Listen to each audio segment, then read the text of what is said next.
Hey everyone, it's Marie Verdugo with New You Life Center Med Spa. Yes, I really do exist.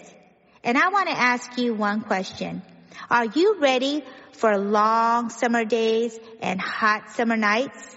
With summer vastly approaching, we at New You have the Physique, a new body treatment that was voted best non-invasive body treatment device of 2022. The Physique was selected for its unique and innovative sequential thermal and electrical pulse step technology, which alternates between deep heat and muscle stimulation in a single session.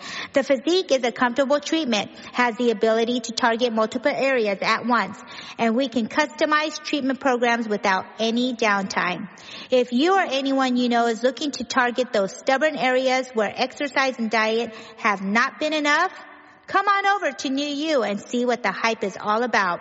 Check us out in the Biltmore area of Phoenix, Arizona at 4515 North 16th Street, Suite 105, Phoenix, Arizona 85016, or give us a call at 602-274-0068.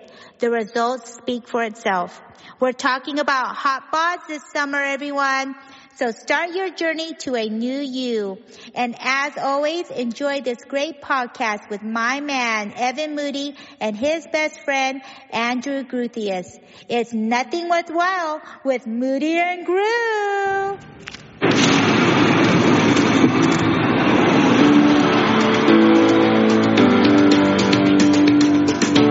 Nothing Worthwhile. Mediocre podcasting. Today, tomorrow, forever.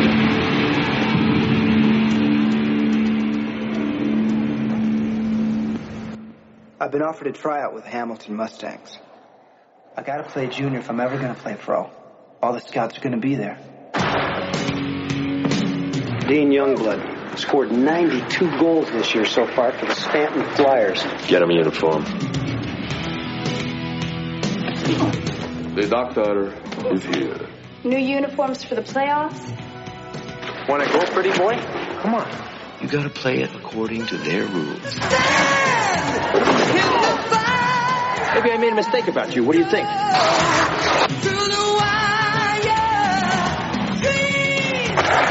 If I don't sign a pro contract next couple of years, I'm through. What if it had been you? What if it was you? Wake up, superstar. We're in this together. You're a team, a family. You need it here, and you never quit. Ever. Come on, Youngblood!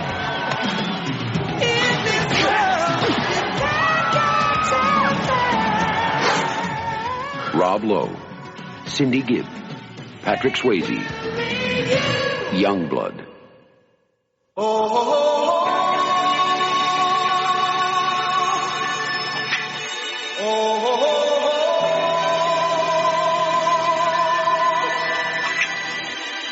Live from the last of the Action Heroes Podcast Network studios, It's Nothing Worthwhile presents Van Dammit, a podcast about Jean-Claude Van Damme.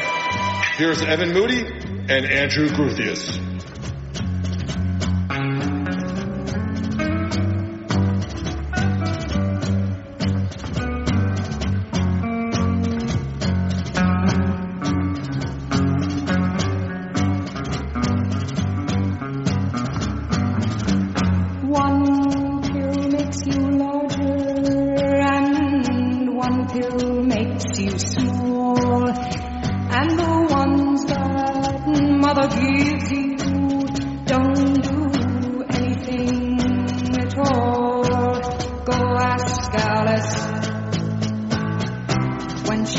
Yes, I'm looking at a huge AG icon on Microsoft Games. Does it actually say that? Yes, I see a blank thing. In terms of your picture, of course, Microsoft Teams, I can't see Andrew. I'm looking at an AG icon. Careful, we don't want to get sued by for defamation. Yeah, well, I guess this is not an early omen of how well this show will go. Well, we are yet again back after another record-long hiatus. Howard Stern laughed at our schedule. At this point, we're putting out 120 minutes of new content every 6 weeks. Thank you, everybody. That's about it. Look, sometimes, I mean, look, this is not our job. That's Howard's main source. That's his living. That's when he goes to work, that's where he goes. This is not our career, you know. Yeah, well, I used to make fun of him because I'd say now Howard just goes down to the basement, and basically now I just go into the kitchen. Or the bathroom. Speaking of which, I know you moved into a new apartment. Where is your podcast studio set up? Podcast studio, well, it's on the same... So I used to do it in the office, which was like basically a second bedroom. Right. And White Rabbit, good tune. Oh yes, WWE is using that. But to get back to we'll get into that. But I did it from the office at a desk. Now I moved from a 2-bedroom into a 1-bedroom, so now the desk is in the bedroom, so I'm doing it from the bedroom on the same desk. So I just kind of combined the 2 rooms. Tell everyone how is the new Casa de la Grucius? You all moved in, comfortable? What's going on with the move? I'm all moved in, still, staring at piles of boxes, which will be the next 3 months. But the place is, it's across town. It's in Coconut Creek, off of Lyons Road. So it's a little bit east of where I was. Okay. It's right near, a nice shopping area called the Promenade, which is pretty well known. And the apartment is, I'm not crazy about the development. It's just it doesn't look like a Florida development should look, I guess. But the apartment itself, while half the size and more rent from my last one, it's incredible. It's really nice. It's really, really nice. Like, this is definitely the nicest place that I have had on my own, in my life. So I'm happy, comfortable, and so far so good. I mean, is this place going to be equipped for future WWE premium live event viewings? I mean, can I get a spot on the couch with Hell yeah. Hell yeah. What do you think the first thing I did when I moved in? The movers were still moving the furniture. They're lugging these 200-pound couches up the stairs, and I am setting up my TV, internet, sound system. That's my priority right there. The bed, I didn't even have a bed yet, and I'm setting up for making sure you got Extreme Rules tomorrow night. So I got to have that ready. But that was not that much has changed.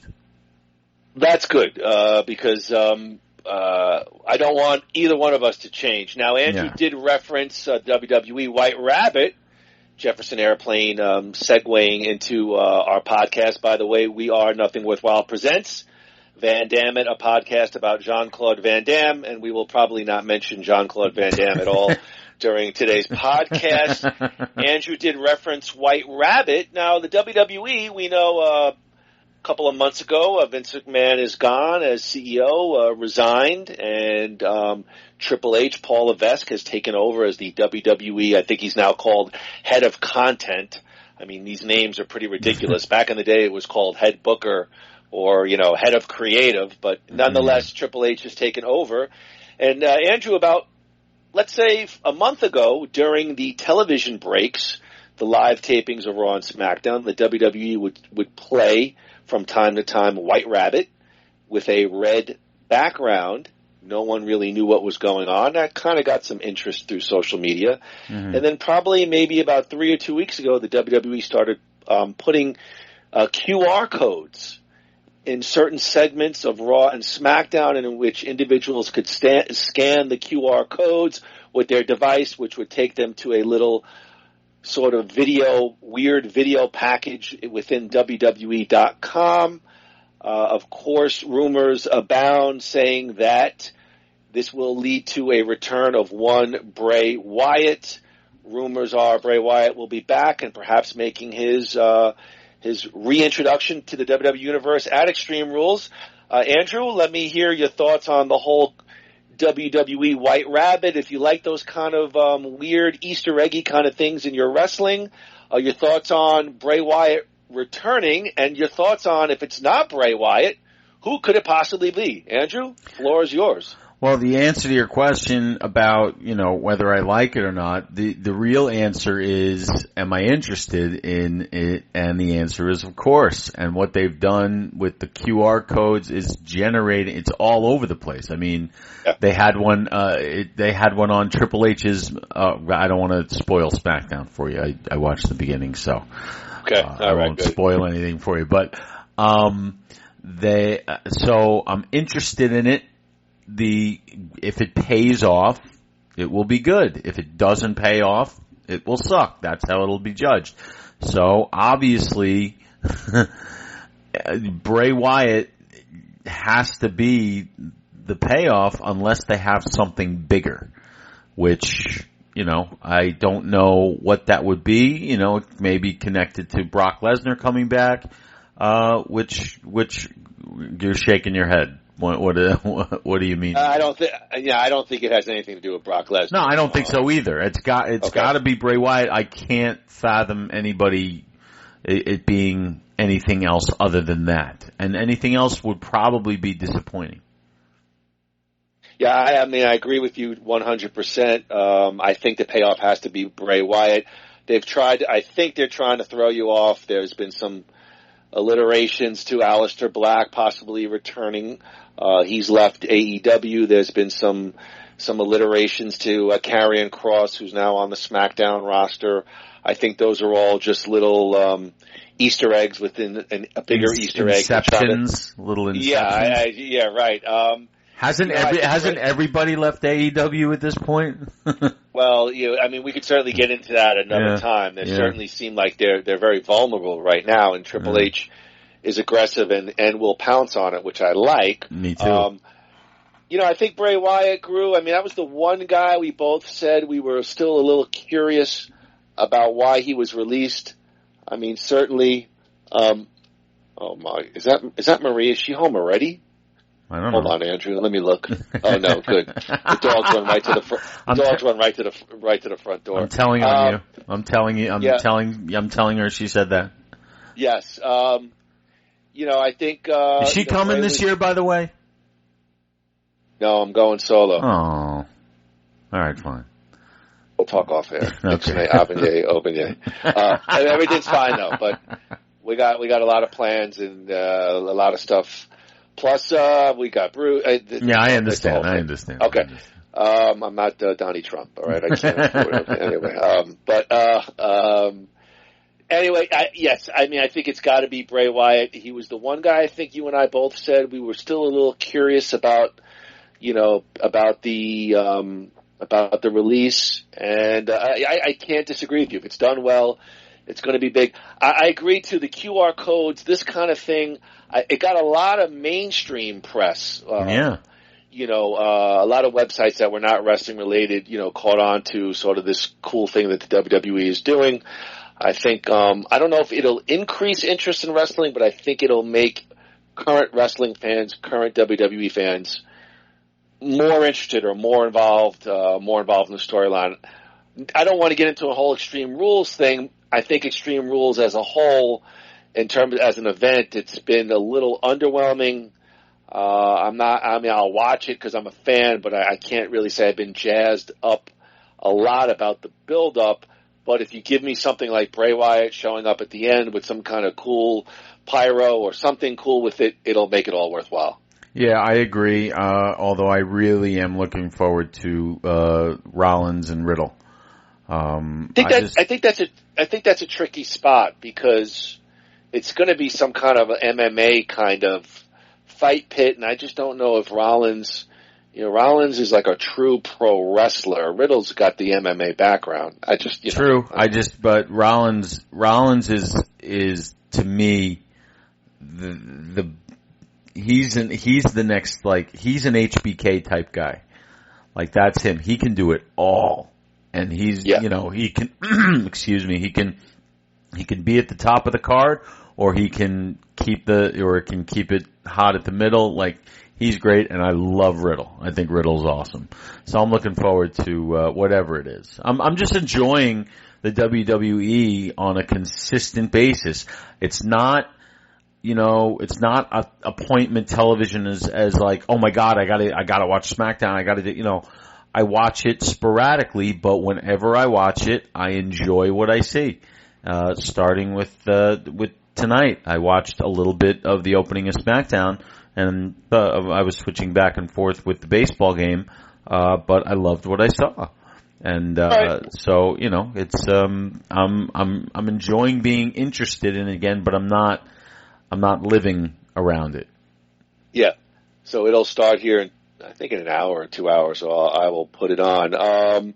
Well, we do want to say Naksu Cow to everybody. Again, Nothing Worthwhile presents Van Damme, a podcast about Jean-Claude Van Damme.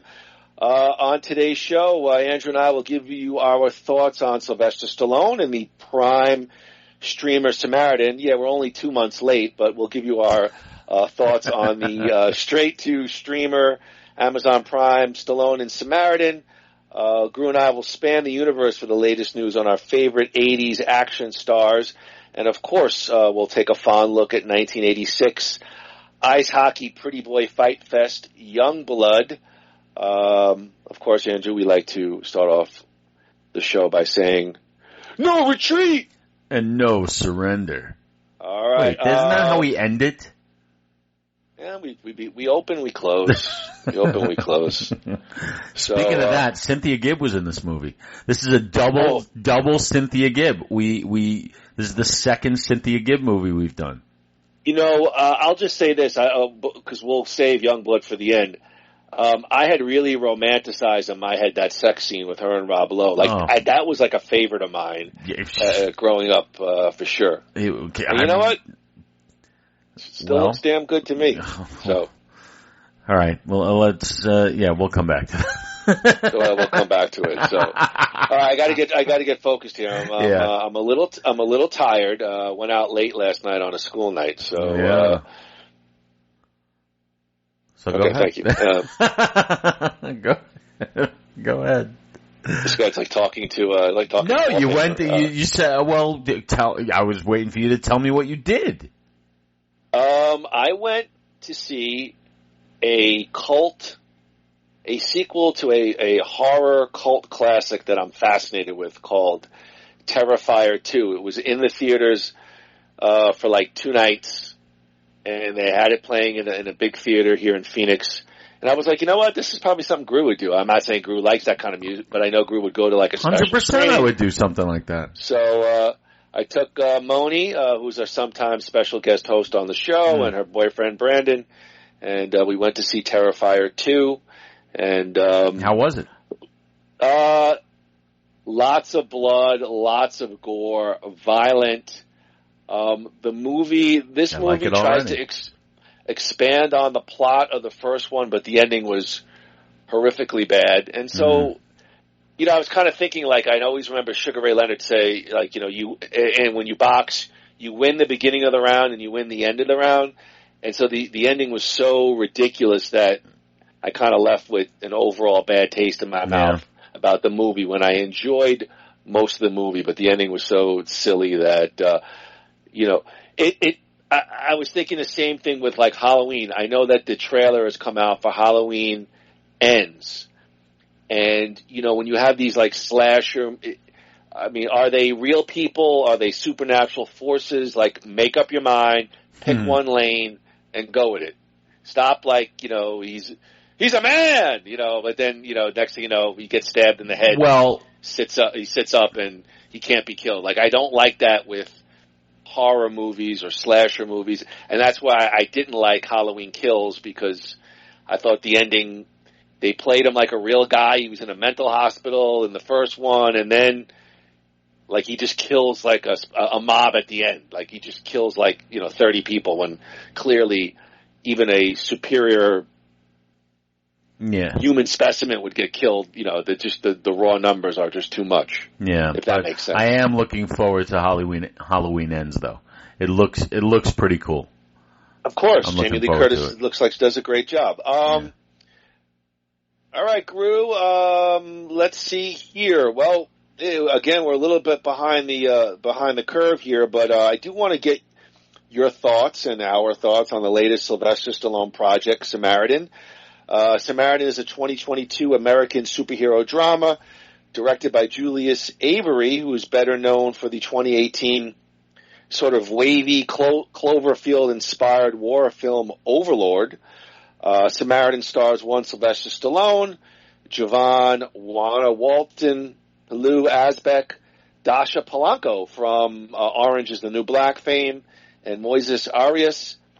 The story follows a kid who suspects that his neighbor is secretly a superhero who was believed to have died many years prior. Groo, Samaritan was released on August 26, 2022 via streaming on Prime Video. And Groo, it's what the world is waiting for. It's what the world is watching.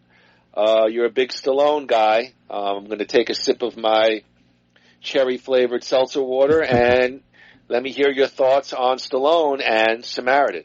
Well, Stallone was actually very good. I really enjoy. He solidifies his, to me, his status as he's just a fucking movie star, and he just ignites the screen like he always does. He's just great.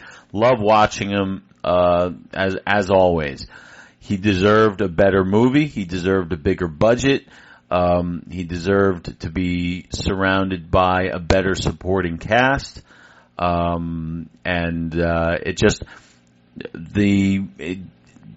movie could have benefited from a rewrite. It's definitely a really cool story. They just didn't really, there was not much imagination. And it just didn't seem well made. But when the camera's on Sylvester Stallone, it's really good. He's just fun to watch. So I can recommend it on that basis, but it's not a good movie. Not at all, really. So that's your recommendation is based off of Stallone's performance, but overall, not too fond of the movie. Yeah, that's pretty much it. And that seems to be the general consensus from people that I've spoken to, who have also seen it, the 2 or 3 that I know. What about you? We're going to make it 4. Okay.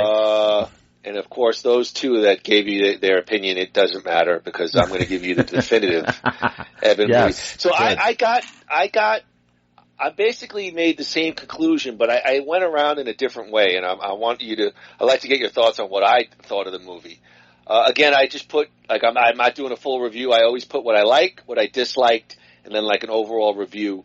What I liked first off the movie was I didn't change the channel. And in today's age, that's, with the phone, and I watched the whole movie through and it kept my attention. So that was good. I did think, I know Andy mentioned production. It looked like they did put a few bucks into this movie. I thought I didn't like the whole de-aging thing at the end. It looks like they just slapped his face from Nighthawks. Yeah. His face, at the end. But I thought they put a few bucks into the movie. And I do think if you're comparing, we're on the last of the Action Heroes Podcast Network, it's better than the typical older action actor straight to streaming drivel that most of these guys put out. So I do think it's a nod better. What I disliked about this movie, I thought the plot had so many holes in it. And Andy, I'm going to disagree kindly on the Stallone thing. I don't like Sylvester Stallone as a superhero.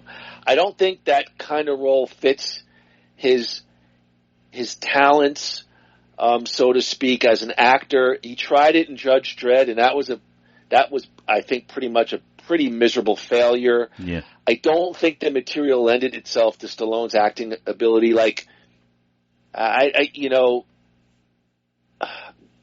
I'll just leave it at that. I agree. Dasha Polanco, who's a good actress, who was in The Orange is the New Black, she's wasted here. She just plays sort of a one-note mom who has a kid who's in distress. He's on the streets. She needs a positive role model to take him in. I thought the movie was very derivative of other movies. I thought it was very derivative of Batman, Gotham City, Granite City, dark, rainy. I thought obviously there was a couple of nods to Unbreakable as well. I'll be similar to Andrew. I'll give it a mild, recommendation. I gave it 2.25 Samaritans. Again, I think it's better than most older action star streaming drivel that they just put out there. The takeaway from Samaritan to me is, and again, I'll say this, and I'm curious to what you think. I think it's time for Stallone to start playing. This is his final note, I believe, of his acting career. He's well into his 70s now, I believe. Yeah. I'd like to see him play closer to his age. He looks like he's a guy in his maybe late 50s, and he's in his mid 70s, perhaps. I want it. Now would be the time, maybe to. I keep on thinking of the movie Oscar. Now would be the time for Stallone to try, a comedy where he plays a patriarch or a mob movie even. I think he's doing a TV show. I don't, it looks good. Tulsa King. I don't have Paramount Plus. I'm not gonna get Paramount Plus, but. All right. I'll give you my password. Thank you. I think he needs to move away from the Rockies and the Rambos. I agree. And try to find that new niche as he heads into the twilight of his career. When I first heard the name Samaritan, this is what I thought, and I thought this was even could have been a cool movie. Was maybe he was a Samaritan trying to help somebody, and something fucked up happened, and he got pulled into some kind of weird plot. And I thought when I first heard that, I thought, whoa, that's that would be something cool. But, the superhero thing, I don't know. He's kind of still a physical, grunty and groany actor. I just don't think it fit into...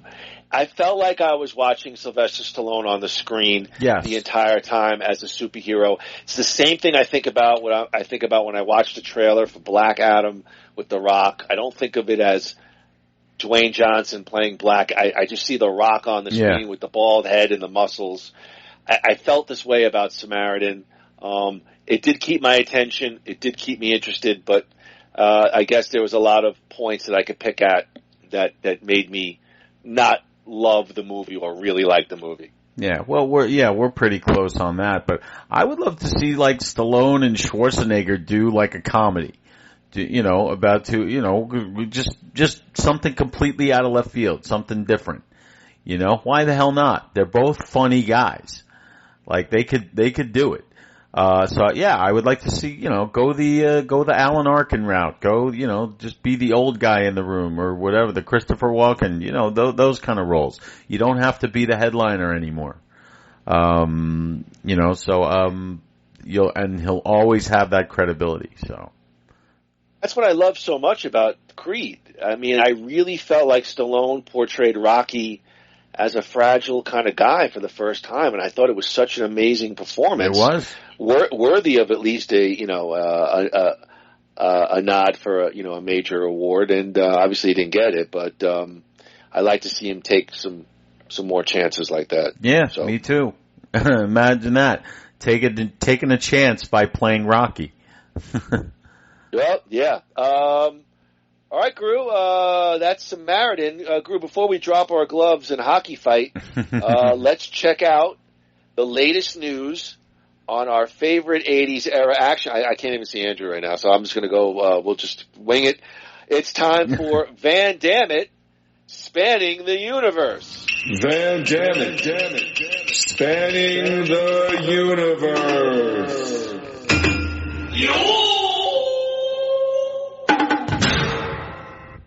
All right, what's happening in the Van Dammit universe? Andrew, first of all, it's brought to you by New You Life Center. Begin a new you.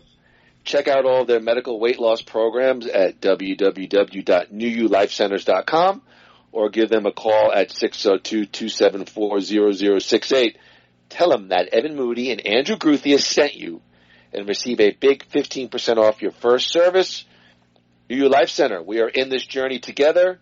A big Van Dammit thank you to New You Life Center. Groo, courtesy of ScreenRant.com. Groo, do you ever wonder why Jean-Claude never made a sequel to Time Cop? Like he never made a sequel to Time Cop, like Time Cop 2? I have never once. Stay up at night and like tossing and turning in a cold sweat going, damn it, why didn't Jean-Claude make Time Cop 2? No, but now that you said that, now I'm all fucked up. Now that's it. Now I'm gonna be wondering. Although, what are you about to tell me? Well, I'm going to tell you that courtesy of ScreenRant.com, why Time Cop 2 with Van Damme never happened, parentheses, but still should. Biting my nails. But still should or but still could? But still should. Oh, all right. So it never was. Would you say, Groo, that Time Cop was one of Jean-Claude's biggest hits? I would say... Probably not. I don't hear that much about Time Cop when they're talking about like the Van Damme, the big ones. I could be wrong. Could be wrong. What would you? This has nothing to do with the article. Like when you think Jean-Claude or when you hear Jean-Claude, what movies do people put out there, or what are you hearing in your head when people say Jean-Claude, like, biggest movies? First is always Bloodsport. Really, though? And you don't think of it as sort of his on-the-way-up cult classic kind of deal? Yeah. But that's how I view it. But that's the one I think that he's most associated with. I would say Universal Soldier, oh, God, can't even talk. Universal Soldier is up there. Get your choppers back in. Double Impact. And there's Kickboxer without a doubt, but not Time Cop. I could be wrong, but I don't hear that much about Time Cop. Well, ScreenRant.com says Time Cop does remain one of Van Damme's biggest solo success. I don't have numbers in front of me. Of course, we will go through it in long form at some point down the line, but. Jean-Claude plays a time-traveling cop trying to stop an evil politician played by the late and great Ron Silver. Always loved Ron, and actually really remembered as a young kid loving Ron Silver in this movie. Time Cop Groo was a pretty good premise, made use of Van Damme's fighting and acting style, and did gross over $100 million worldwide. Wow. Jean-Claude afterwards did have issues with addiction and demanding higher paydays, saw his star status wane in the second half of the decade, and Van Damme fell into some TV, video projects in the early 2000s. Van Damme himself has tended to avoid, for the most part, not all of them, for the most part, he's avoided sequels to some of his biggest hits. He passed on the likes of Kickboxer 2, No Retreat, No Surrender 2. I mean, thank God he passed on that one, and a Hard Target 2. But there was a 2003 direct-to-DVD entry called Time Cop 2, The Berlin Decision. Instead, we got Jason Scott Lee playing a new Time Enforcement Commission officer chasing after Thomas Ian Griffith. Hi. Thomas Griffith. Terry Silver. Yes, Thomas Ian Griffith. Work with me a little bit, Dan. No, I was. Can you see me now? I can't. Really? Because the camera seems to be on. Damn it, Jim. No. All right. I don't see it. Anyway, no, Thomas Ian Griffith, he's in Time Cop. Yes, I knew that. Here you go. Here I am. Yeah, all right. Sexy. Yeah. Here he is. Punchy like a hurricane. Oh, by the way, how was the Hurricane Ian? My mom said it really wasn't too bad by her. No, we got very lucky. We got nothing. All right, good. All right, I'm glad to hear that. Okay, so the story is, so he's chasing after Thomas Ian Griffith, who's trying to assassinate Hitler in 1940. I mean, I guess I wouldn't stop him on that one. Considering how popular the 1994 original Time Cop was, it's strange in hindsight that there was no attempt to make a theatrical follow-up with Van Damme returning. The actor himself would later blame this on the Time Cop. There was a Time Cop TV series. I remember. I never saw it. I remember there being one, though. It debuted in 1997 and lasted for nine episodes before being canceled. Van Damme believed that it cheapened the franchise's potential on the big screen. Now your camera went completely. Yeah, I know. I could see what it's doing, so just live with it. The original Time Cop grew and endures as a cult favorite. So the article goes on to say, before Van Damme officially retires, Time Cop 2 would be a great way to close out his action career. He's in his 60s now. He is still in great shape, and a legacy sequel could do some business. I don't know if there's a lot here to chew on, but I thought this was an interesting article. Groo, any thoughts on Jean-Claude passing on Time Cop 2 or passing on some of these big sequel opportunities? The ones that you're talking about are not the ones that I applaud those decisions. They're not the ones that I would have gone for. Like, I would have been interested in maybe Bloodsport, another Bloodsport, or even bloodier sport. Yeah.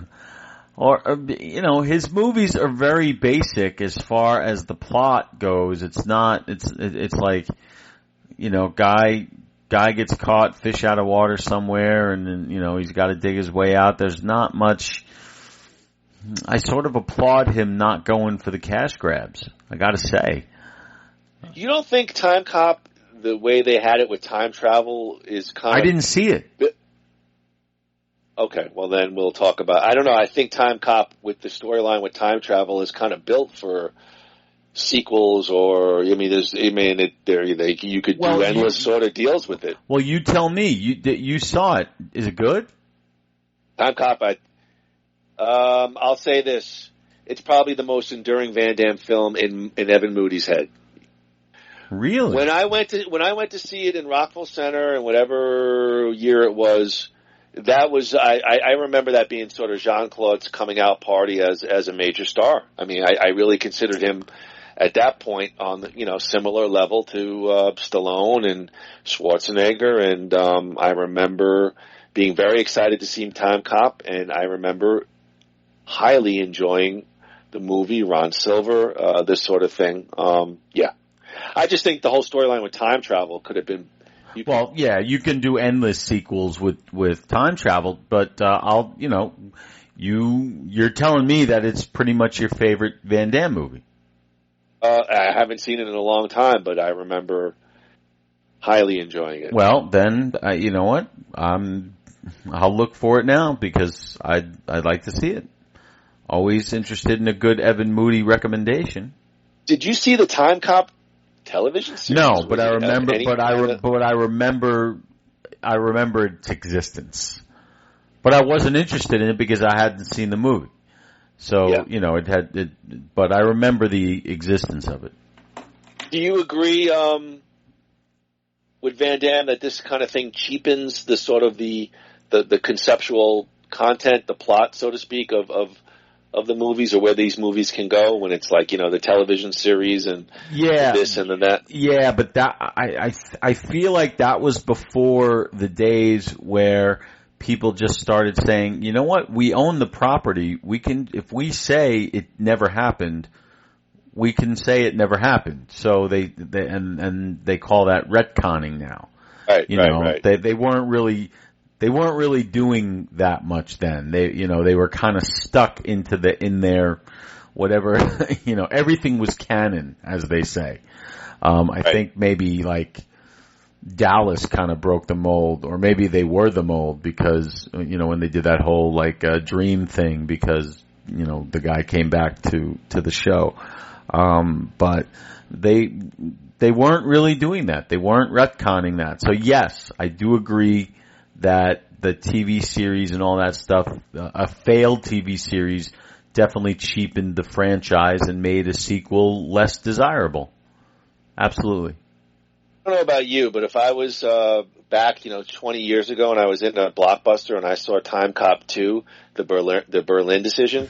I'm absolutely picking that up and putting it in my basket and getting my large bag of Twizzlers and my cherry Coke and going home and watching it.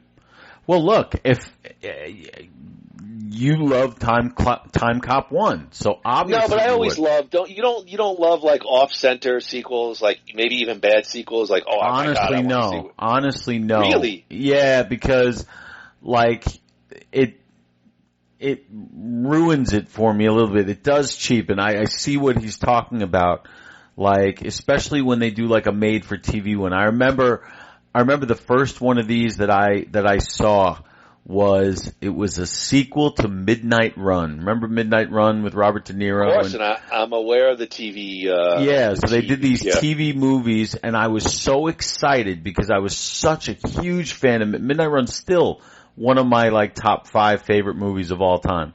Right. And I can watch it over and over and over again. But I saw this TV series, and it was just, not only was it not what I loved about Midnight Run, it was just god awful on its own merit. So, when you don't do it right, don't do it at all. I don't see how these movies make money. And I see other ones, like they did a sequel to what was that? And it's the same guy who's in them. They did a sequel to Black Hawk Down. It was like Black Hawk Down 2, I think. And, well, of course, the original star wasn't in it, so they had to get, a different guy. And I wouldn't go near a movie like that. They did the same thing with like Daddy Daycare with Eddie Murphy did the first one. They did Daddy Day Camp with Cuba Gooding Jr. as the same character. So when they do that, when they do, even Kindergarten Cop 2, you've seen the picture of that. Right? It exists, right? Yeah. Dolph Lundgren. Okay. Lord. Now, he's on a bit of a, renaissance career-wise, but I have no interest in seeing, a cheapo sequel to a great Arnold Schwarzenegger movie. Why? There's, so the long answer to a short question, I see everything that Van Damme means about, cheapening it. So. All right. Well, good for you, Jean-Claude. Groo, courtesy of people.com. Now, I just read today, supposedly the big divorce is off, but when I looked at this maybe whatever it was last Wednesday, or Sylvester Stallone and Jennifer Flavin are slowly figuring things out after reconciliation. People.com confirmed that Flavin 54 and Stallone 76 reconciled 1 month after she filed for divorce after 25 years of marriage. Now Flavin is, quote, much happier. A source close to the former model and businesswoman tells People she has been spending time with Sly and they are slowly figuring things out.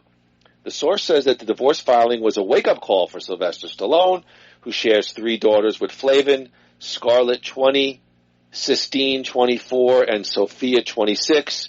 When Jen filed for divorce, she felt she had no option. She felt unheard and was very frustrated.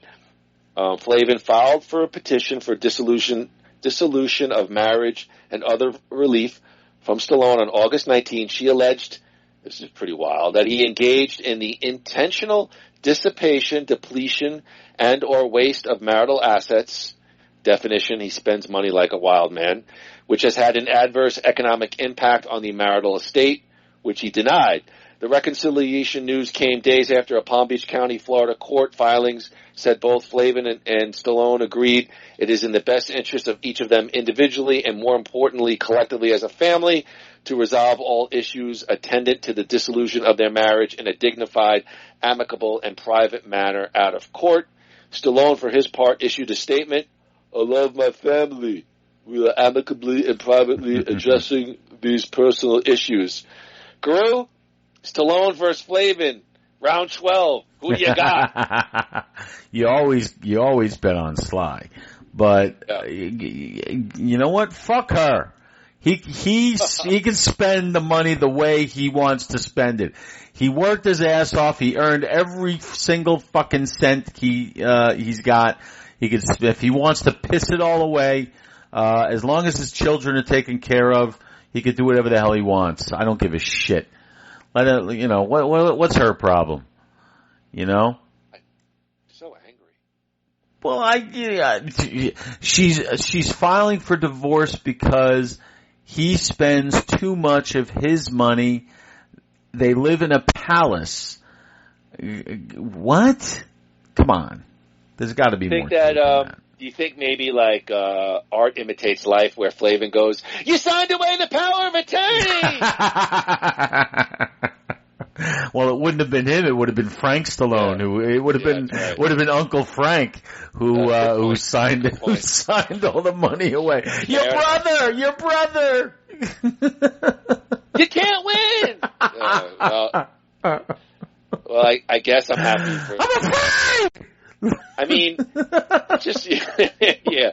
I don't know. Like he's getting like tattoos of like his family dog over like his portrait of Jennifer Flavin on his whatever. Yeah, that might have been a little impulsive. If all this started in August and we're only in October, that might have been a tad impulsive. Yeah, like I mean.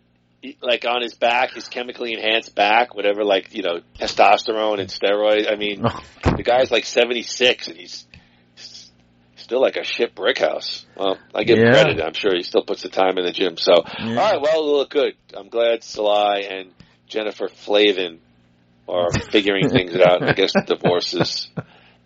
Or maybe since, you know, he and Brigitte worked together again, maybe some of those old Danish sparks flew when you know, they did Creed 2 together. Wasn't the rumor that he minimized it because he had some kind of like little grudge against her? I mean, did I not read that? Or I have no idea. I'm just I thought it was nice of him to throw her a bone and, so to speak, and have her on there, even if there was hard feelings, because she is canon to the Rocky franchise. I 100% agree. I thought it was ultra cool that she was in it. Yeah. All right. Well, Groo, Arnie Schwarzenegger. This Wednesday, Groo, the Terminator was back in the news as Arnold Schwarzenegger visited the Auschwitz Nazi death camp to deliver a message against prejudice and hate. The Terminator actor met with a Holocaust survivor, son of survivors, and a woman who was forced into experiments by Nazi doctor Joseph Mengele when she was just 3 years old. Pretty wild stuff. He also saw the barracks, watchtowers, and remnants of gas chambers. Schwarzenegger placed candles in front of the death wall where the Germans shot thousands of people, and at the monument to the victims of Auschwitz. Quote, "This is a story that has to stay alive. This is a story that we have to tell over and over again," the 75-year-old former governor of California said at the Auschwitz Jewish Center Foundation. 75 years old. Wow. He has been working on the foundation and received its inaugural Fighting Hatred Award in June for his anti-hatred messages on social media. Quote, "I am a witness to the ruins of a country broken by the Nazis," Schwarzenegger said in a statement after receiving the honor. "I saw firsthand how this hatred spun out of control, and I share these painful memories with the world in hopes of preventing future tragedies and educating soldiers about personal responsibility. I stand with the Auschwitz Jewish Center Foundation and their mission of education to ensure never again." Groo, Schwarzenegger has previously opened up about his Austrian father, Gustav Schwarzenegger, being a Nazi soldier. Wow, I'm getting goosebumps reading this. During World War II, and is committed to fighting prejudice now. He was accompanied by Simon Bergson, son of Holocaust survivors, and the two are fighting for the same thing. Quote, "Let's fight prejudice together."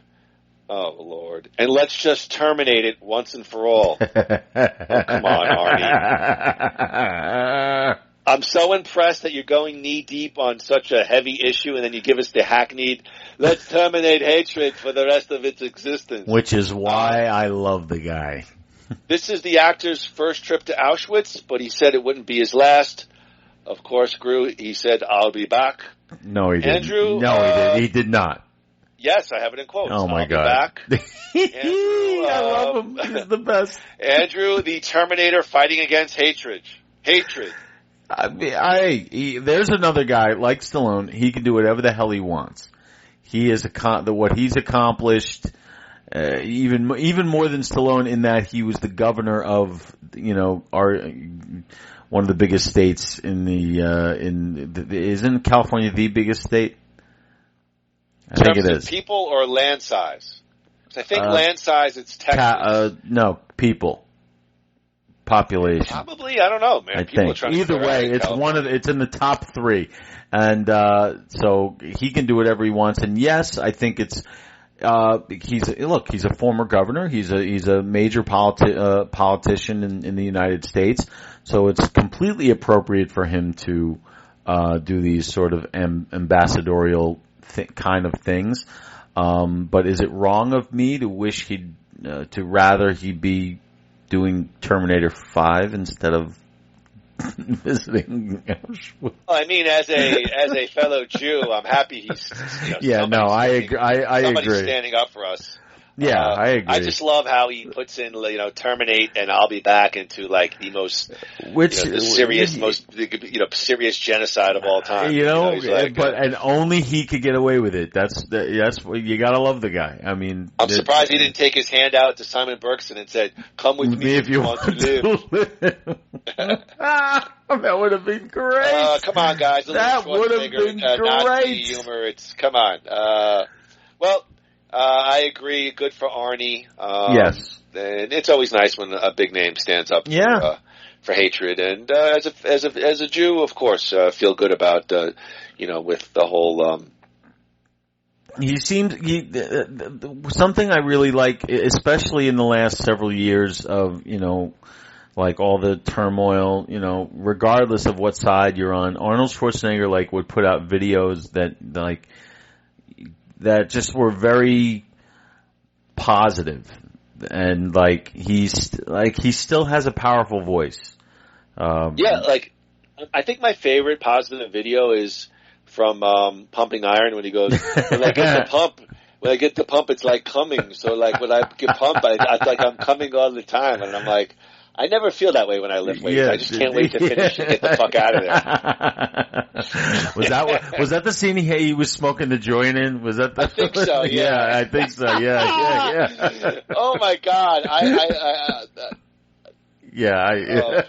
Listen. I have a story about that, from Camp Wayne with a similar situation with lifting weights and being a little inebriated, and it wasn't fun. I hated it every second of it. So. All right, Groo. Last but not least, from a man standing up for the Jews to a man who ironically is known for hating the Jews, Mel Gibson has become an icon thanks to roles such as Lethal Weapon, Braveheart, and Mad Max. But there was a time, Groo, when he came close to adding James Bond to that impressive list. Groo, courtesy of comicbook.com, Mr. Mel recently reflected on the decision during an interview with JoeBlow.com, explaining why Sean Connery, he felt Sean Connery was typecast in James Bond-like roles until he starred in the Untouchables, led him to a conclusion that playing the spy might not be the wisest move. Quote, Mel, I got offered the James Bond movies when I was 26, which is 46 years ago, okay.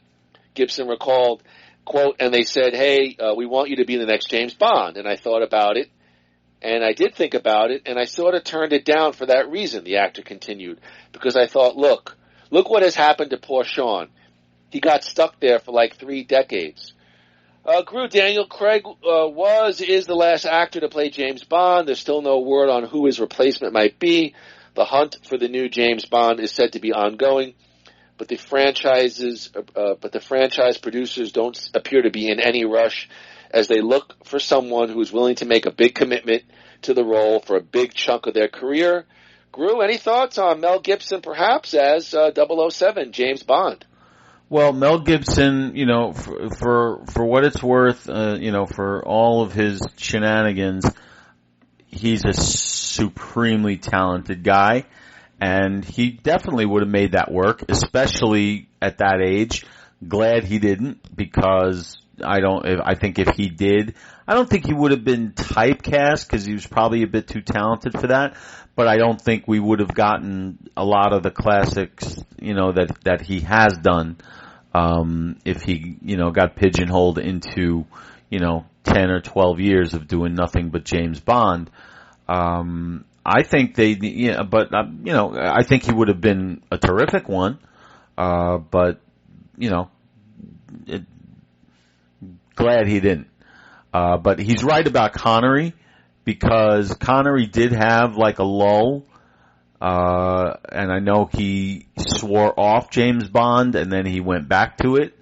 I think the title of his last Bond movie was Never Say Never Again. And by the way, I remember loving that movie. It's a good movie, yeah, but it was called, the title had nothing to do with the movie. It was called that just for that reason, because he always said he would never play Bond again. But then he got pulled back into it, and you know what? After that was, sort of when he sort of came back, I think. I don't know when he did The Man Who Would Be King, either right before that or right after that. Probably right before it. But then he did The Untouchables, you're right, and then shortly after he won the Academy Award for it. Then he did like Indiana Jones, and then he was back to starring in movies for a good, 10 years. So, he got out of it. Was that sort of his, like a late career renaissance? Was he already an older guy? Oh yeah, absolutely. But I think for Bond, they gotta do what they did with Daniel Craig. They, when Daniel Craig started, he wasn't well known. They gotta look for somebody who's not really well known, maybe even not known at all. Just so, just cause it'll be difficult for anybody to really step into that role and be able to, especially now, it's just difficult to break out. Famous people get stuck in their own, personas much more easily these days than they used to. Do you agree with that?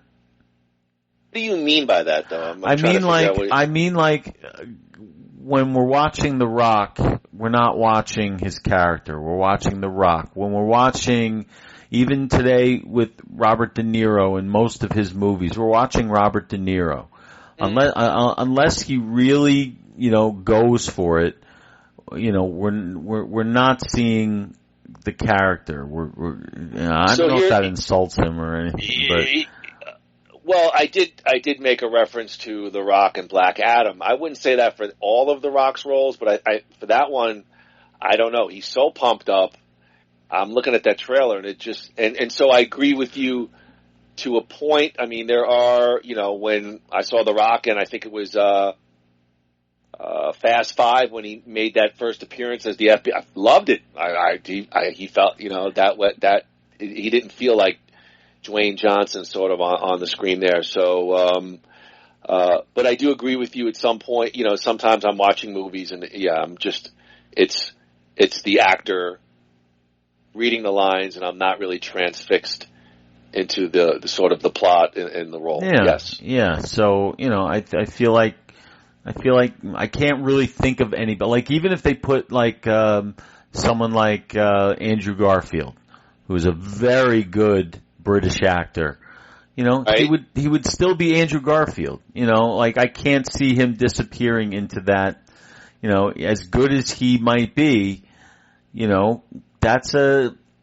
a 20-something-year-old kid and that's a 100-year-old character, Yeah, well, listen, I hated him as Spider-Man. That was the weakest Spider-Man of all. I didn't see those Spider-Mans, but I liked him in the No Way Home Spider-Man.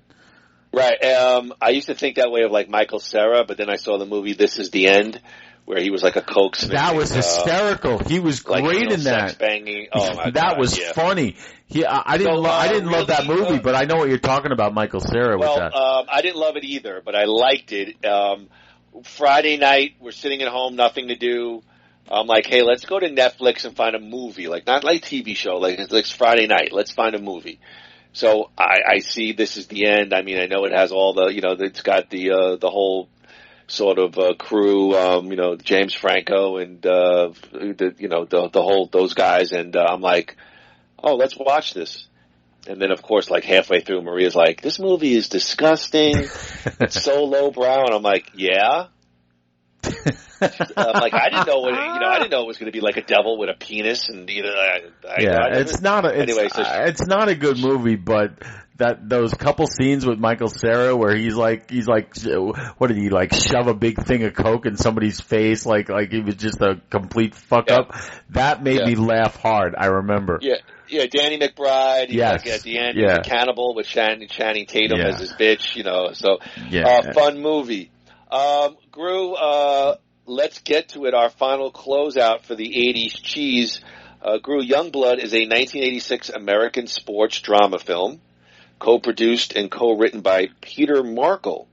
Groo, not a really fun fact, but Peter Markle, the director of Youngblood, also directed... I don't, don't tell me. I can get this. He directed a movie called Hot Dog. He did direct Hot Dog, yes, the skiing movie. Loved it. I probably whacked off. Softcore, yeah. So. Shannon Tweed. Oh, God, I love Shannon Tweed. Yes. In the 80s. Do you know the other sort of big film he did, Peter Markle? A serious movie?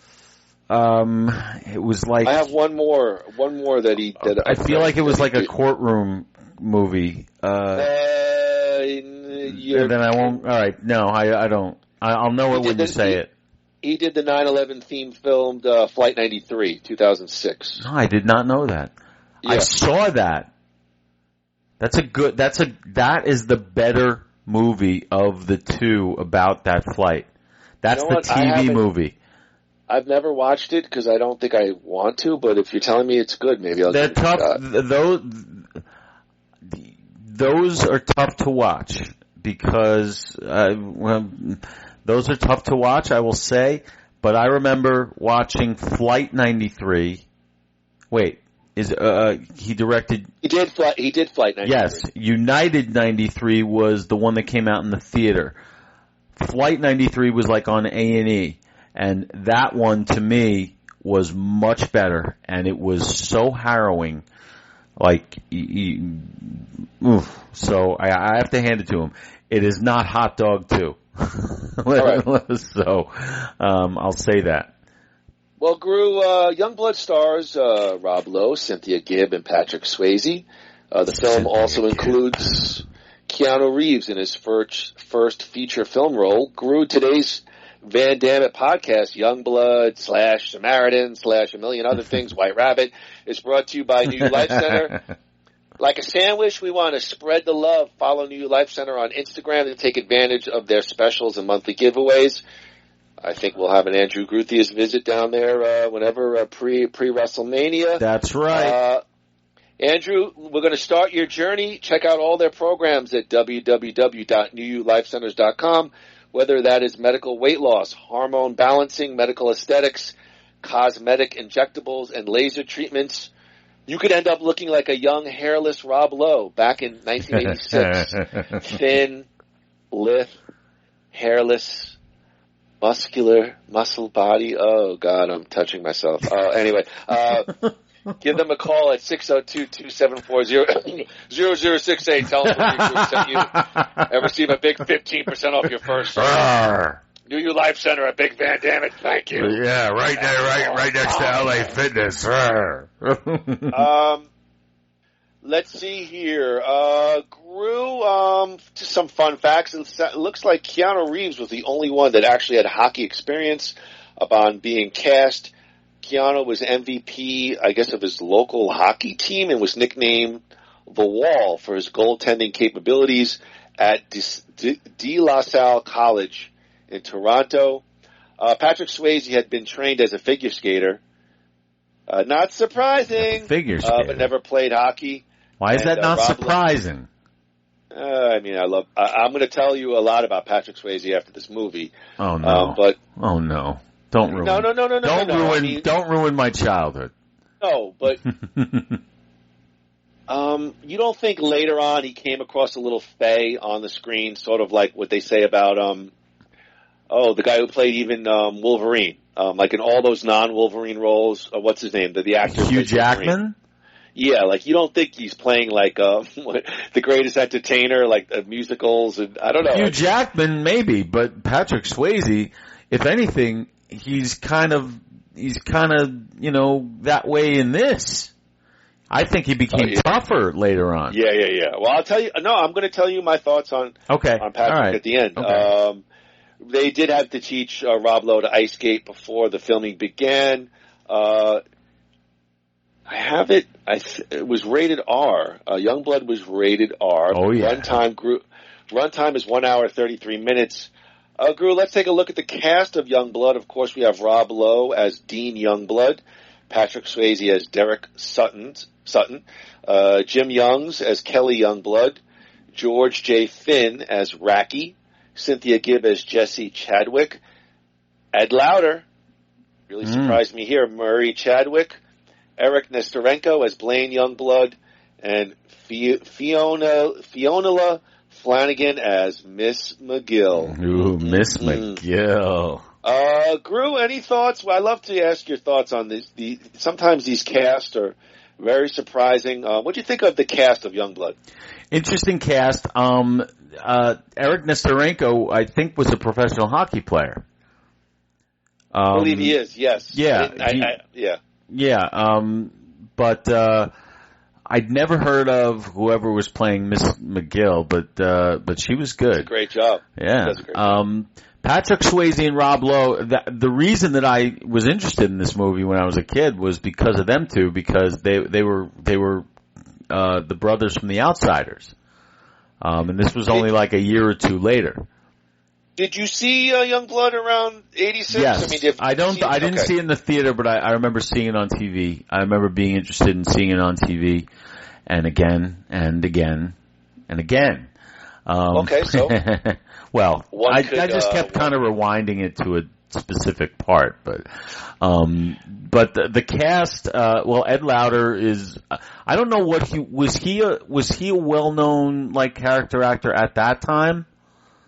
I feel like he was. I mean, it's hard for me to go back to 86, but he just has one of those faces that you feel like you've seen in 1,000 other movies or television shows. You can't really name one. Right. Actually, I can name one. I remember he was in True Romance. But yeah, he's one of those guys who just disappears into roles. One of those, like, I think he passed away a few years ago, but he's one of those, like, great character actors, like a J.T. Walsh, or a James Rebhorn. Remember that guy? Those guys, they're all dead. But those guys, they just disappear into and they could play anything. A good guy, a bad guy, a stranger on the street. So this, Ed Lauder was one of those guys, and he's pretty good in this movie. I really, he's good. He kind of rises above his dialogue a little bit. I mean, I didn't know he has a connection with Peter Markle because he played in Hot Dog the movie, Yu Jasol. He was not in Hot Dog. I know everybody who was in Hot Dog, and he was not in Hot Dog. God, I love movies like Hot Dog the movie. Like, I just love, God. Yes. That's what we grew up on, man. Every nude rated R movie, I just taped over all my mom's movies. Like, You taped over your father's bar mitzvah. Yeah, right. I probably did. Let's see here. The filming of Youngblood took place on the east end of Toronto in the summer of 1984. Ted Reeve Arena was used as the interior of the Hamilton Mustangs home rink, while Scarborough Arena Gardens was used for the arena's exterior. All right, and then basically the plot of the movie is pretty straightforward. Dean Youngblood is a 17-year-old. Are they really trying to sell him as 17? Oh my! Yeah, I was gonna say, give me a fucking break. I thought he was like 26. Yeah, right. If you want to tell me 21, because he looks like 25, 26 in the movie. That's funny because in Terrifier 2, one of the actresses who plays like a high school kid literally looks 35. Yeah. If they wanted 17, they should have given the part to Ralph Macchio. Right. So of course he has dreams of playing in the National Hockey League. He voices those to his dad, who disapproves. Dean's older brother Kelly convinces their father to relent. Dean travels to Canada to try out for the Hamilton Mustangs, where he demonstrates his offensive skills, but displays a lack of physical toughness. I think the movie tries to really put that point across. The movie opens with the home film, and he's skating and he scores, and then of course he gets beat up or knocked out by the big tough on the hockey rink. Dean earns the nickname Pretty Boy, brought on by his rivalry with fellow hockey player Carl Racky. Racky, who is competing for a spot, engages him in a fight and quickly dispatches him. Despite this, the Mustangs head coach, a former NHL All-Star, selects Dean for the team. And of course, Dean makes the team and begins a flirtation with their coach's daughter, Jessie. What do you think of that? I think, honestly, all joking aside, one of the things I liked about the movie was Rob Lowe's rapport with Cynthia Gibbs. Like, it felt like a nice, sweet romance to me. I mean, I don't know. It's very manufactured. Really? Okay. But none of that mattered when, for specific moments. But no, they're not. No, there's nothing there. I mean, all right. I mean, Is it not there because it's manufactured? Is Cynthia Gibbs lack that little extra verb? No, she is absolutely, I can't believe I'm going to use this word, but I am, scrumptious in this movie. I agree. You want to eat her up, man. And look at him. Cute. Look at him. He's adorable. So I mean, there's nothing that these two don't have. I wouldn't call her a great actress. Lowe is good, but the writing, the dialogue as written, is way beneath the chemistry that they could have had.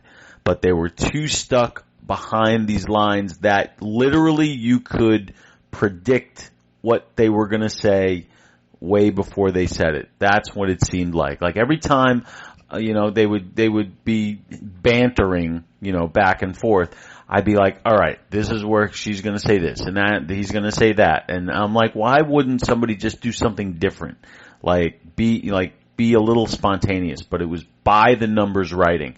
So they were really underserved, by the dialogue, and Ed Lauter too. The writing was just not worthy of the talent involved, at least on their levels. Well, you don't think if you're referencing Ed Lauter, there was that one game, in the second period, he's really cursing everybody out in the locker room. He's like, we gotta get off, you get your fucking asses out of your head. And I don't know, I felt like, he felt like perhaps a hockey coach to me. Yes, he does, because he's good and he sells it, but the words themselves are cliched. But you know what? Then you got to come back to, listen, this is what, 1984, 1985, 86. Yeah. Cliches were in. I mean, that's what sold. So I guess you can't really fault it. The movie would be written very differently today. The story could be the exact same story. It's a Rocky story. It's that, motif. But the dialogue is just so 80s cheese, and maybe I should give it more credit for that. We're going to talk about the cheese because this was part of our sort of theme. Yeah. I couldn't agree with you more on sort of the Rocky thing. I mean, and it's in one of the reviews that the critic, again, I'm watching this and I am thinking Karate Kid, Rocky. It's sort of the same sort of What themes. Was I thinking? I was thinking? Again, it's, I felt like Karate Kid, he's a talented player, but he just doesn't have the physicality aspect. And there is a big fighting aspect, certainly in the 80s with hockey. It's been toned down a little bit more now in the 2000s, but and he goes back to the farm, and his dad, like his dad never taught him that skill. Like, the dad's gonna like open up the dusty closet, and and the dad's gonna teach him. But Dean, let me see here. Dean, okay. Dean earns the nickname Pretty Boy, and he has the rivalry called Racky. Okay, so he's kept on the team. He links up with team mentor Derek Sutton, paid by Patrick Swayze. He's deliberately injured by Racky, who's now at a rival team. Dean returns home. His brother inspires him to keep playing, and the father teaches him some of the fighting skills. Dean returns to the team, ready to confront Racky in the final game of the Memorial Cup playoffs. The game ends with a winning penalty shot by Dean with 3 seconds left as time expires. Because, of course, most hockey fights end at the end of the game.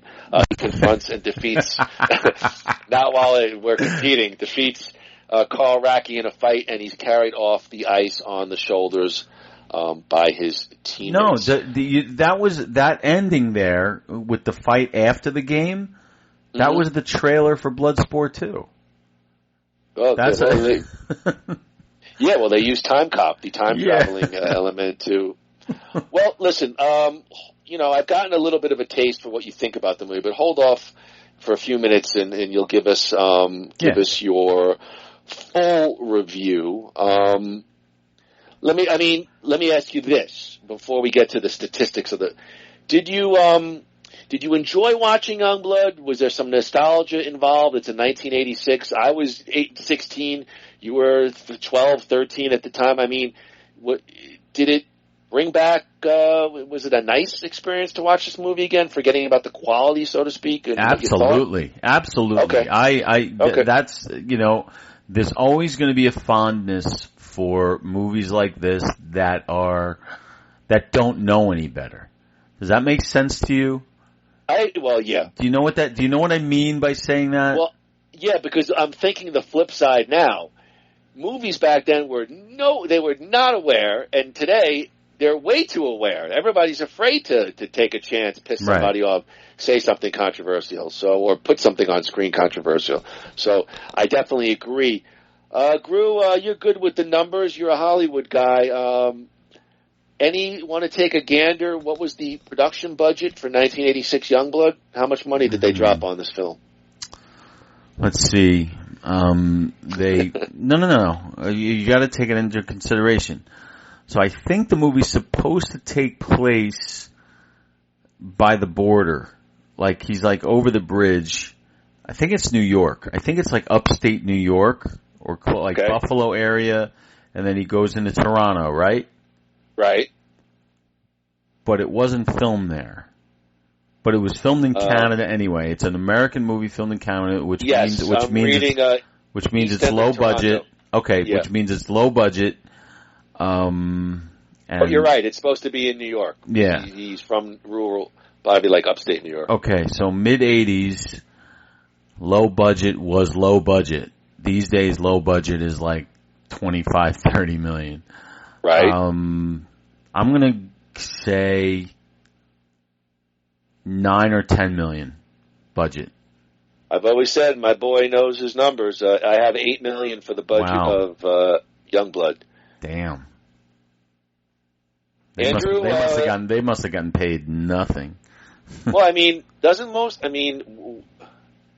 you know how they say, like, listen, everyone knows Andrew and I in education. I was an assistant principal for like 10 years. I was a principal for 2 years. When you look at a school budget, the largest line item is salaries for teachers by far. Yeah. When you look at a budget for movies, even let's say Youngblood, that $8 million, is the biggest percentage going to the actors? Is it 50-50 for production and trying to make the movie look good? I'm just curious, what would you say, roughly speaking, and you have to generalize a little bit, but when you look at a budget, whether it's Marvel to Youngblood, what percentage goes to the actors, what percentage, or does it really vary based on? It definitely varies. I could never guess percentages, but I would say in this case, probably the actors and actor maintenance. I can't really see the money elsewhere. It's not a movie with the well, you know, I'm being critical. The hockey is not very well done. What's the matter? That was in my notes. All right, yeah. So you'll talk about that. We'll talk about that. But so they obviously didn't break the bank there. They could have, didn't. So yeah, that doesn't mean that it's a low budget, that it's bad because it's low budget. I don't think that. Like, there are movies that are bad because they're low budget, like Superman 4. Remember that one? Like the lack of budget ruined that movie. That's not the case here. So I would say, yeah, probably at least 50 or 60% is probably paying the talent. Yeah. Andrew, you want to take a gander at the box office for Youngblood? I have the domestic, which, if I'm looking at my numbers, was the international. I mean, I guess maybe this was didn't really have an international presence. I have the final number for Youngblood. I remember this movie coming out, and I remember it being out I didn't see it in the theater, but I remember it being out for a decent amount of time, which means it probably made a little bit of money. And by a little bit, I mean a little bit. Definitely was not a flop. I'm gonna say 15 million. Wow. What? My boy, domestic box office 15,448,000. I was off by 400,000. So, Andrew, Youngblood ranks 4,301 for domestic box office all time. It ranks 5,981 all-time worldwide box office. That's not bad. Ranks 1,463 for domestic box office rated R movie, and ranks 1,825th all-time worldwide box office for rated R movies. Now that is research right there. I love it. I found some schlocky website. All right, Andrew, give a listen. We're going to give you some critical responses, and while I'm reading, you formulate your final notes on 1986 Youngblood. Groo, RogerEbert.com gave Youngblood 2 stars and said, "Hey guys, by now we know the formula by heart. The hero tries to win, but is soundly defeated by the evil Superman on the other side. He goes into exile, trains until he drops, gets advice from a wise old father figure, and then, in the last scene, makes the big comeback and publicly humiliates the enemy, and gets the girl, of course. Youngblood is not a bad movie. It indeed has moments of real conviction, but it is doomed by its plot." Rotten Tomatoes Groo gave a tomato meter score of 44% based on 9 critical reviews. Metacritic gave Youngblood a score of 51 based on 8 critical reviews. Groo, what did some of the pros think about Youngblood? Patrick Goldstein of the LA Times said, "There's nothing wrong with Hollywood's obsession with making 80s updates of the Horatio Alger story, but Youngblood doesn't come close to capturing the spunk or spirit of youthful dreams." TV Guide magazine said Youngblood is a little more than a star vehicle for Lowe, who handles the role well enough. And the New York Times, Janet Maslin said, Youngblood seems chiefly designed as a vehicle for Mr. Lowe, and Mr. Lowe seems well able to handle more demanding material. But once the film descends into the usual platitudes about doing one's best and making the grade, it begins to seem aimless. Andrew Gruthius, your time is now. You can't see me. Your time is now. Give us your definitive word on Youngblood on a scale of 0 to 4 hockey pucks, 80s cheese. Groo, drop the gloves and tell us, where do you stand on Youngblood? Youngblood was an enjoyable experience. It was an enjoyable experience watching it when I was a kid, and I don't think I've seen it since then. I was interested in enough. You can't find it streaming, so I dialed up Amazon and ordered the DVD, and I watched it. Thank God for Jeff Bezos. It came in one day, and I actually watched it this afternoon when I got home from work. And it was an enjoyable experience watching and dissecting and thinking about, what would they do there now? And I saw potential for it to be kind of like a cross between Bull Durham and Slapshot. And I'm like, that's what this could be if they really went there. And Rob Lowe, it's like knowing what I know now. Rob Lowe is a really funny guy. And yes. I feel like he could have brought that kind of edge to this character and made him a little more than kind of the whiny whatever. Loved Patrick Swayze. Just every time he walks into the room, like he just looks around like, hey, I'm the shit. I love that swagger that he has in this movie. It's unlike any other performance of his, I think. And I really enjoyed it. And of course, Cynthia Gibbs is, like I said, absolutely scrumptious. And, so I'm gonna give it 2.5, hockey pucks, because I have to say it's not a good movie, but it's an enjoyable one to watch. So 2.5 seems like, 2.5 were always the good ones. Like, you're gonna get something out of it. If it was 2 stars, it's like, it's like meh. But 2.5, like I remember Hoosiers got 2.5 stars in Newsday. And I remember seeing that movie. I'm like, well, 2.5 stars must mean great, because Hoosiers is great. And Newsday was always my metric. So 2.5, because I do like Youngblood. It's a very, very, very guilty pleasure. By the way, my format for reading Newsday was the following: sports. Yes, go backwards. Flip to the front. I did headlines, then I went to part 2, and finished up with the comics at the very end. You didn't do Kids Day? I think it was Kids Day. It was right next to the comics. It was right next to the comics. Kids Day in it though every day? Or was Kids Day like I think Sunday? So. I think Kids Day was in it. Kids Day was like, it was small every day, and then Sunday it was a big one, just like everything else. Right. Yep. That was our local Newsday. Local New York newspaper. Yeah. So 2.5 hockey pucks. Okay. Or 2.5 orgasms, which is how many I think Rob Lowe had in this movie. Cynthia Gibbs, though, I just want to spread her on a cracker and just like on a. She is cute as can be. I got to this again, the same place with a little bit different thought. What I liked about the movie, I did think there was good chemistry between Rob Lowe and Cynthia Gibbs. I noted Ed Lauder as the hockey coach. Murray Chadwick was really. But it's funny you mention it, because to me, when I see this movie, you could see sort of the genesis of the stars. You could see that Rob Lowe is he has star appeal. But I actually agree with Andrew. Patrick Swayze has a bit of an edge as Derek Sutton.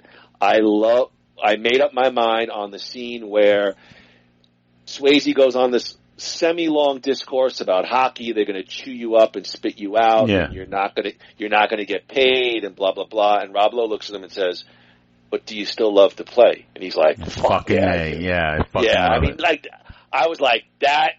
Like, I really saw where, oh my God, Patrick Swayze, that guy's a star. Because at that point, the hair, the skin, he's got some pimple, like the hair's not fully coiffed yet. Like he's handsome, but he's not Eddie Murphy handsome yet. He's an up and comer, and you could see where he really has that star making potential. So I enjoyed the movie to see that. I agree with Andrew. The hockey action looks really dated here. That slow-mo kind of thing did not age well, and you could see that the guys really don't have the hockey skill to pull it off sort of realistically on screen. Yeah, and it's distracting. It's distracting. With all that being said, I'll give it 2.5 hockey pucks as well, but I'll go a little bit different. I don't consider this move cheesy. Because I thought what the movie does well, like I did feel like a hockey team to me. The players, the way they interacted, it felt like they had a rapport. I didn't feel, I didn't get any sort of cheese where I was like, oh my God, this is so ridiculous. Again, I hear what Andrew's saying about perhaps the writing. But, I bought into a little bit the Lowe Gibb romance, the cantankerous hockey coach. To me, Andrew, I don't know if you agree with this, it plays like a rated R TV movie of the week. Yeah, I do agree. You're getting a couple of curse words and a boobie, but it's kind of like you're watching Channel 7 at 4 o'clock in the afternoon, like sort of that, play by numbers, a rural kid to the big city. He's got to learn how to fight, a little bit over his head. Mentor, mentor gets hurt. He's got to get revenge. We've seen it sort of a million times before, but it felt like a polished rated R TV movie of the week, like on, afternoon network sort of deal. Yeah. Well, you bring up a great point because the fact that, that the hockey is kind of cheap and even with that, they still feel like a team. I agree with you. They do. Yeah, like when they go to shave them. Yeah, and stuff like yeah. that. When they're getting him drunk, so he'll be hungover the next day, and they'll. So that makes me sort of disappointed because I'd sort of rather the movie be about the team rather than Dean Youngblood. I'm more interested in the team dynamic rather than just him. Does that make sense? Yes. And so when I reference, like if I'm referencing this versus Over the Top, which was the other 80s cheese movie that Andrew selected, at 51, watching Over the Top, I had a tough time buying into Sylvester Stallone, not as a dad, but as the truck driver. He's ripped, and I didn't buy into that. And that's because of a little bit personal bias, because I have a truck driver in my family, and believe me, he looks nothing like Sylvester Stallone. The guy doesn't have one muscle in his body. He's like a veal. I mean, you can take your finger and poke a hole through him. Gary, he's saying that. I didn't say that. I love my stepdad, but he didn't do one thing athletic his entire life. So, so I felt watching Youngblood, there was a believability there. It didn't come off like cheesy, like, maybe I should have watched Hot Dog, the movie, as 80 cheese, and that would have been a more apropos selection. But, no. I enjoyed it. Not great, but I did enjoy it, and I enjoyed watching, like, a young Patrick Swayze, a young Rob Lowe, even a young Cynthia Gibbs. You could see where they had some star-making ability in the movie. Yeah, and I wonder why Cynthia Gibbs didn't really go much beyond this. Besides, if you look at her filmography, it's not that impressive. But was she in Fame? Where was she? Yeah, what was she was in Fame, but that was before this. Was that the TV show, or was she in the movie? It's a good question. I don't know which one. I think she was in the TV show. Yeah, I think so. But they were already kind of well known. They were all three of them were above the title in this movie. It was Rob Lowe, Patrick Swayze, and Cynthia Gibbs in Youngblood. Right. And they'd been in The Outsiders and I think Red Dawn at that point. So, they weren't really fresh faces, but yeah, they were definitely coming into their own. Swayze, without a doubt, only 3 or 4 years later, he'd be in Ghost. So there's a lot of great stuff here. I just wish that it could have been better written. And that would have served everything better. Cause it's really it's not a hockey movie, it's a fighting movie, and it's almost comically so. But I remember that. I remember when I was a kid, I was afraid of Racky. He was a badass. Like, I didn't want that guy anywhere near me, man. So that's effective. And this movie has taken on, I think, a cult status, which says something, about it. People know this movie. The last thing I read about it was, I didn't put it in my notes. I could have swore I read an article about a possible reboot, and I'm just like, no. It's been rebooted. It's been rebooted and rebooted again. I mean, this story has been told in 1,000 different ways. So, there's nothing to reboot. Yeah, I don't want to see that. Certain movies I'm open to it. If anything, the title and name are stupid. Like it's just it's like Kit Latura. It's like they're putting too much behind the name. We got to do that movie at some point. We'll have to cover that movie just so I can say Kit Latura. I would like to because that's an interesting movie to me. All right. Well, let's just please. We got to go back to Jean. Okay. All right. Okay. So, all right, everybody. All right. Youngblood. As we begin to wrap it up, so to speak, Andrew, Groo, give us one thing you're watching this week. It's tough to give you one thing I'm watching this week because I'm watching a bunch of things. Give us your favorite. All right. Well, I haven't mentioned it yet, but I will mention it. I am on my third go around of season 5 of Cobra Kai. But if you want something new, I am watching a show on, I think it's on Hulu, I believe, called Reboot, which is a show. Yes, I saw the trailer. Yeah, which is a show about a show. It's like about rebooting a Full House type sitcom from the 80s and 90s, rebooting it today as sort of a dark drama. It's pretty funny. Paul Reiser kind of steals the show. He's a supporting character. It's got Key of Key and Peele. I guess Keegan-Michael Key. It's got a kid. I forgot the kid's name.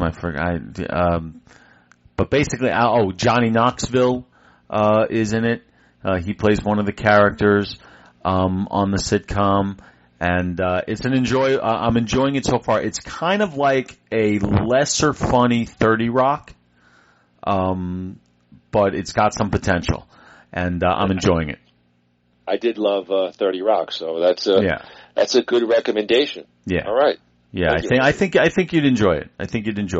Paul Reiser is really funny. Okay. Yeah, and I'm a Paul Reiser fan. Yes, loved him in Aliens. Yeah, and Beverly Hills Cop 1 and 2, and 4 apparently. Okay, well, we'll bring that up another time. Andrew, what are you watching? What are you watching? Thank you, Andrew. Hey, you're the straw that stirs the drink, Ev. Andrew, I'm also on Hulu, Vice TV. I think I've told you about it before. I'm a sucker for dark side of comedy. The short form documentaries. Love this season. Oh man, Andrew Dice Clay. Yep. Artie Lang. Roseanne Barr. Roseanne was phenomenal. I just watched Greg Giraldo last night. Like, I came home late from this movie, from Terrifier, and then I couldn't sleep, so I stayed up and watched Greg Giraldo. But the one that got me the most was the story of Dustin Diamond. I gotta watch that. I was almost like in tears. The guy's dead. He died of cancer, and I won't give it away. I mean, obviously everyone kind of knows the name and what happened to him and his controversies, but how it ended up was really, really, really sad, and it really got to me. So they're well done. The Dark Side, typically Dark Side of the Ring, but this one, Dark Side of Comedy, super enjoyed. Really, really enjoyed them. I'm going to watch that. Those Vice things are really good. And they got the Tales from the Territories now. Watch the first one. That was a Mitch Hasselbein recommendation. Yes, and the next one I think is the Kaufman Lawler Memphis territory. Okay. I think that's next week. So yeah, that stuff is really good. I wish there's one thing that I don't like that they do. I don't like the reenactments. It's a little distracting. They don't need it. I don't think. I'm kind of used to them by now. All right. The one interesting thing I think you'll like on the Dice Clay one is they show his. I saw the Dice one. Oh, okay. It's phenomenal. I hadn't seen it, and showing the early incarnation of the Dice character, I had not seen sort of how that sort of came about. So, I agree. Enjoy Vice, the Dark Side, and the Dark Side of Comedy. really, really good. If I had to pick one, Dustin Diamond. Actually, ironically enough, maybe I'll watch that tonight. I'm interested in that. Let me text me tomorrow morning. I'm curious what you will think of it. So, all right, Groo, we'll be back in 1 month's time for our next Van Dammit podcast. We'll return back to the good old Jean-Claude. Andrew, it's 1993, and we are hard. I mean, I was hard in 1993 all the time, quite honestly. But I was hard from Cynthia Gibbs in Youngblood, and Death Warrant. She was in Death Warrant. Well, listen. It's 1993. I was in my prime. Andrew and I will quote chop it up on Jean-Claude Van Damme, 1993's Hard Target. Don't hunt what you can't kill. Andrew Gruthius, Jean-Claude, Hard Target. Another Jean-Claude Van Damme movie I have not seen. I'm looking forward to seeing it. So I know nothing about it, and I don't want to know anything about it. I want to go into it completely fresh. So, looking forward to watching it and talking about it. This will be like the first one that we've done where it's not like coming back into it. It's coming off a first time, a virginal watch. Yeah. I feel like I've seen it, but I don't remember anything about it, so I'm looking forward to it. It's funny when you were like talking, like I haven't seen, I don't want to know about it. It made me think of Beetlejuice on Howard Stern when he introduced him to Gilbert Gottfried. He's like, Beat, it's Gilbert. I don't want to know. I don't want to know. He's famous. Yeah, I remember I got that. nothing to do with it. I don't want to know nothing. I don't want to know anything about it. And by the way, he's like, he's famous. Goo for you. And then, of course, Gilbert's like, goo for me? Well, I hope it's goo for me, because it's goo for you. Anyway, all right, yeah, so, on Nothing Worth. When we get back to Nothing Worthwhile, we got to talk. There's some stuff we got to talk about. All right, fine. Well, then next week, Groo and I will return back to the mothership. Nothing Worthwhile as we return what are we to doing another next week? Well, Andrew, you mentioned it, but this one for me has gone suspiciously under the nothing radar. But tune in next week as Groo and I will slice and dice Season 5 of Cobra Kai. Hey! Groo, Ralph Macchio and his wig are back. Season 5, Cobra Kai. Well, I can't really talk about it because without giving anything away. So please don't. But as always, one of my favorite subjects to discuss and talk about with anybody and everybody is Cobra Kai. So I am certainly very, very excited to talk about that with you, Evan, next week. All right. Well, Andrew, that is it for our special episode. Can I just say something though? Can I just say something? Feel free. I need to vent a little bit. Go ahead. Because as you know, there are certain topics in the Nothing Worthwhile universe that kind of creep into everything we do. They have an open invitation to come in. Let's say, Howard Stern, WWE, Bruce Springsteen, Billy Joel, things like that. So I just have to say that I was watching YouTube this afternoon after I watched Youngblood. Strange, vague text. One of my favorite Billy Joel songs has always been A Matter of Trust. And I just wanted to look up some recent performances of Matter of Trust to see how he's performing it. And Evan, I was so depressed. I mean, not only is he, I understand about the lower key. Okay. I get it. But he's not even fucking trying anymore. They're not, I looked at the guitar. They used to at least pretend that it's plugged in. It's not, right. They don't even do that anymore. I don't get it. And it's so frustrating. Like, why would he want, is it just like, hey, if they're gonna keep throwing money at me, I'll just walk up on stage, fart for 2 hours and they'll keep paying? Is that what it is? I don't know if he consciously thinks that way, but I think he's a guy now with his wealth. I think he gets like helicoptered into the show. I think Del Judas does the warm up. I think he's really there for his 120 plus minutes and, get him into the golf cart and get him out of MSG and I think that's pretty much how he rolls. When you started talking about Matter of Trust, I knew exactly what you were going to say because I feel it the same way too. I got into a little bit of a mild argument with my brother because I was like, listen, I mean, I will pay. I'm not going to pay, make myself poor, but I will pay to see Bruce at this point.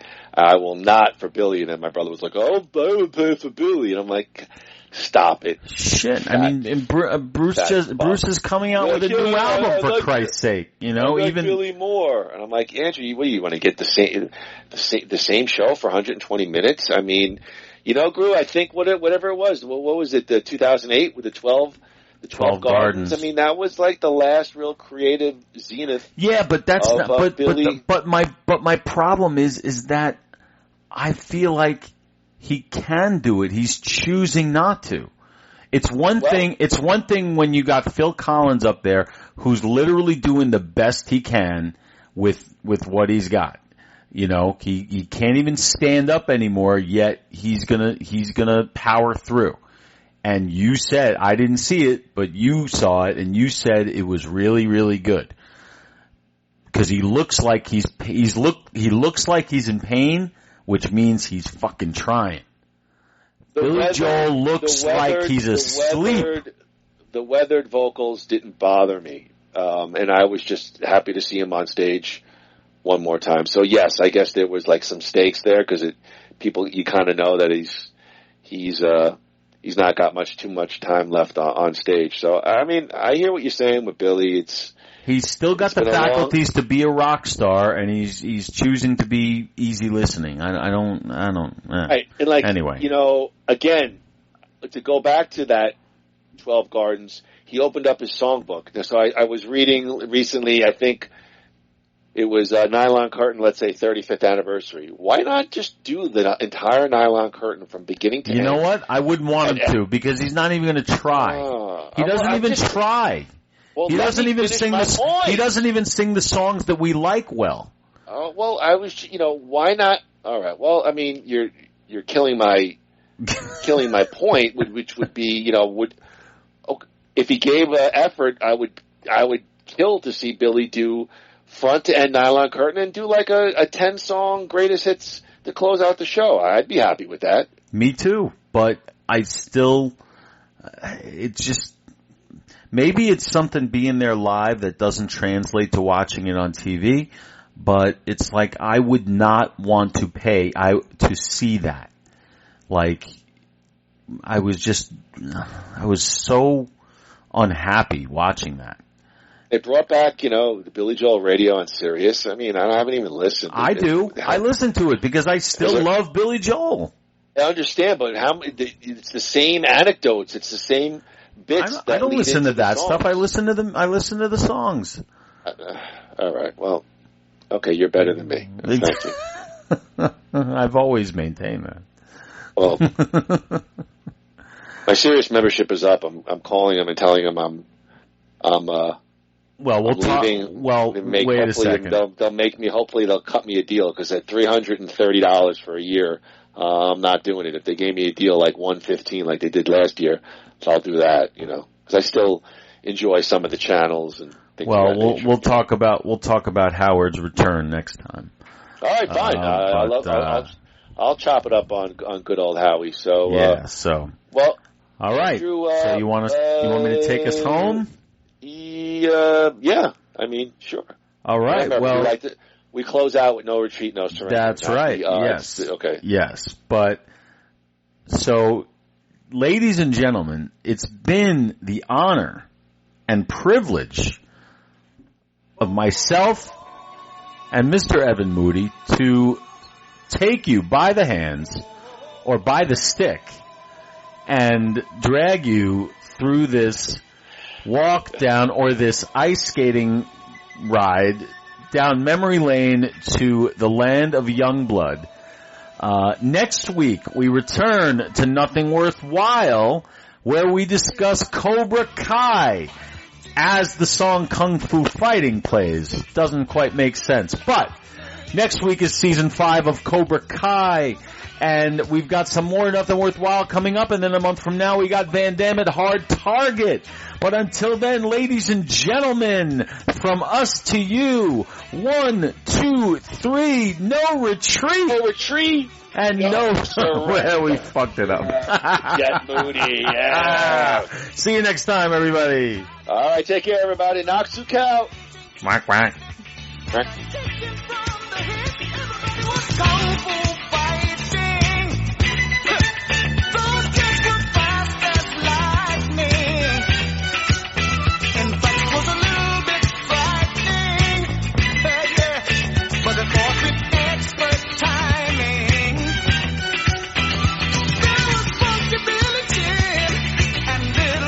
Charm.